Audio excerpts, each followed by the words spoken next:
स्वागत है दोस्तों, मैं Dinesh Kumar, quality motivation engineer, बड़ी कामयाबी मिशन में आपका स्वागत है। दोस्तों, आज मैं बात करने वाला हूं एबीसीडी की।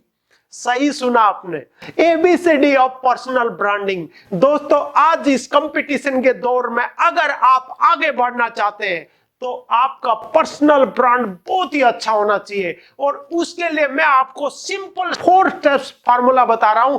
अगर आप ये अपनाते हैं तो आपको अनस्टॉपेबल चैंपियन बनने से कोई नहीं रोक सकता। And first one is appearance. दोस्तों, आपकी बॉडी लैंग्वेज, पर्सनैलिटी, आपका जो फर्स्ट इंप्रेशन है वो बिल्कुल अच्छा होना चाहिए। और जब आपकी पर्सनैलिटी अच्छी होगी, आपका फर्स्ट इंप्रेशन अच्छा होगा, तो first impression is the last impression. And second point is behaviour.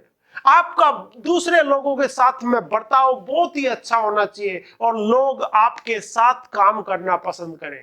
And third one is communication. दोस्तों, आपका कम्युनिकेशन बहुत ही अच्छा होना चाहिए। आप कोई भी लैंग्वेज यूज कर रहे हैं, वो लैंग्वेज सिंपल होनी चाहिए, क्लियर होनी चाहिए और लोगों को आराम से समझ में आनी चाहिए।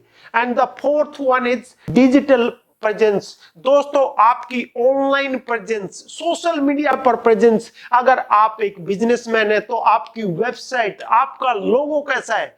तो दोस्तों, आपका पर्सनल ब्रांड बहुत ही अच्छा होना चाहिए। और अगर आपने मेरा चैनल सब्सक्राइब नहीं किया है तो चैनल सब्सक्राइब करें, like, share and comments. Thank you very much.